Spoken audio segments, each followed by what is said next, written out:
Good evening, everyone, and welcome back to COVID Connect. If you are joining us for the first time, you can find more of our content on our Instagram page, which is called @COVID_Connect.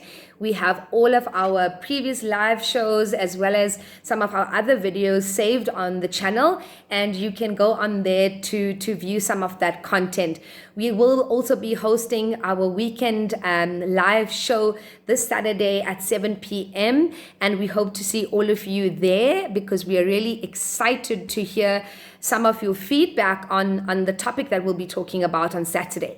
But for now, we wanted to talk about a particular topic that's really topical, and I'm sure by now most of you know that on COVID Connect we aren't afraid to share our opinions.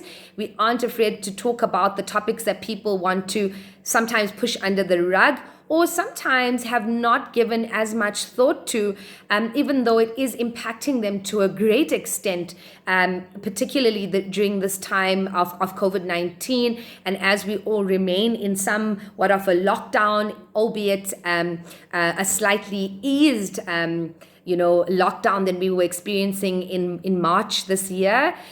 We do have a little bit more freedoms to enjoy. But as always, we want to always caution people, please, it is still the peak of the virus, and it's really important for all of us to, as much as possible, stay home and socially distance as much as you are able to move around a little bit more in this level 3. But onto our topic for today, I have been particularly annoyed by this subject this week, more so than ever. I've been hearing the term for months on end, but in particular this week, I have been truly annoyed by some of what people are defining or how people are defining this term called the new normal. And I've been annoyed about the negative way that people have been framing it to the rest of the world. And I say framing it to the rest of the world because any way, shape, or form that you are showcasing yourself as an individual is you influencing the world in some way, shape, or form. And you should always be really cautious about how you do that. And when I say cautious, I mean that you should be, so objective that you are able to allow people to sway left or right on a particular subject and not make people feel trapped by a certain definition.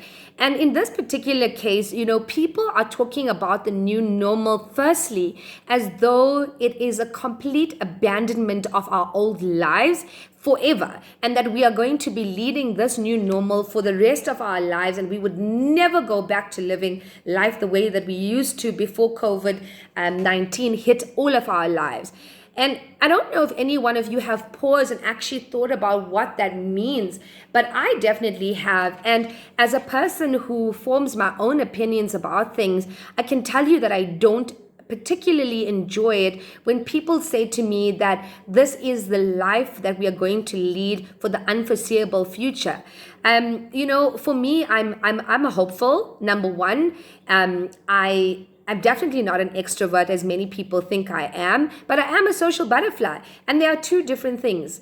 And being a social butterfly means that I do enjoy the company of other people, and I do enjoy connecting with people physically in person and enjoying that company when I get the opportunity to. And so when I hear people talking about the new normal as though it means that we are completely going to isolate ourselves from the world and only ever going to talk to each other virtually, I mean, that frightens me, and I would be quite concerned if it didn't frighten you either. I love being with my family. I love being with my friends. I love hosting people at our orphanage, and we host hundreds of people on days like Mandela Day, which has just passed, and we welcome having that company in our orphanage and having people, just connect with our kids. And I wouldn't take that away even if you paid me $1 million to do that. My kids love the fact that they get to have visitors, and it's been really tough for them that they actually haven't been able to see people.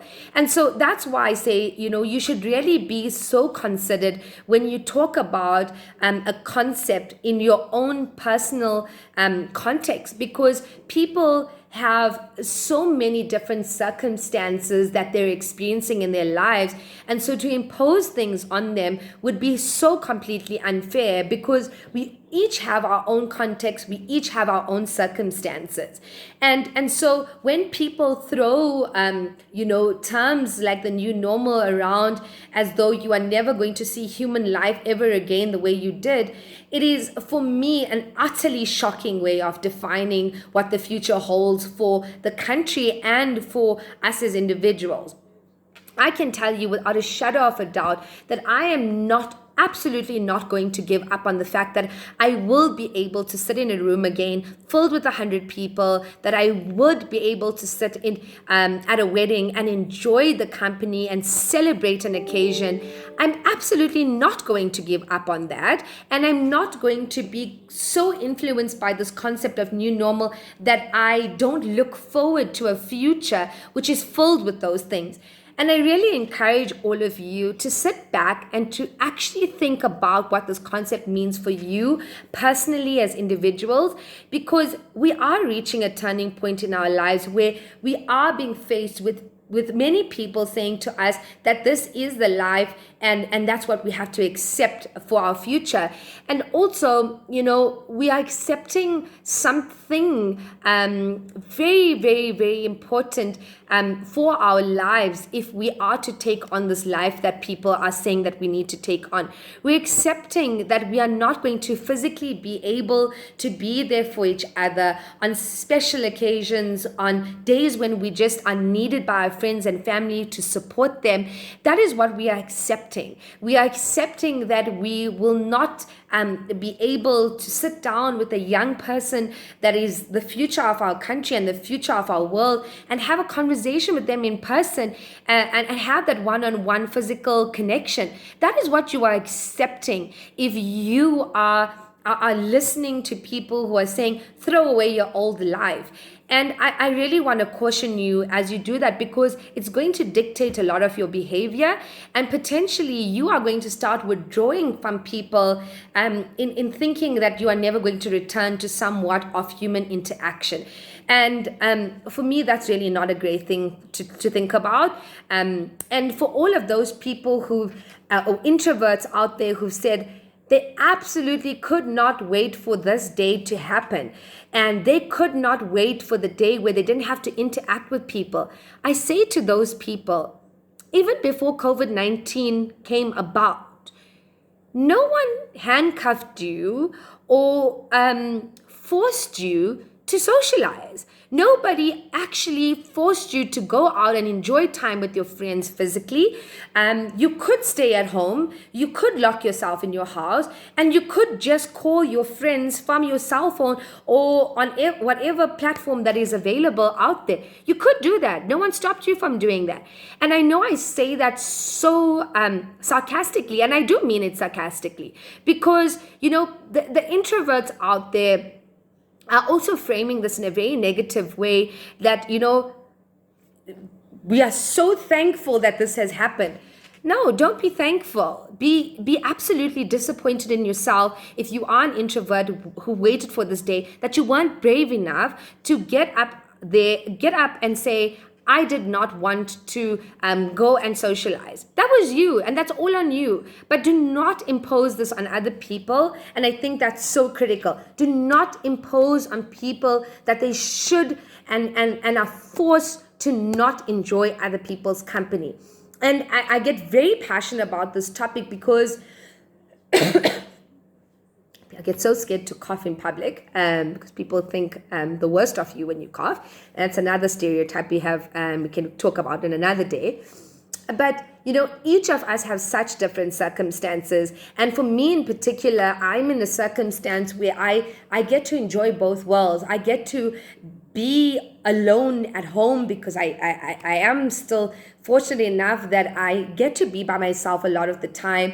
And so I get to experience that side of the world where I have a lot of time to just focus on myself. But I also get the side of my life where I am hosting a few seminars. I am hosting many visitors at my orphanage.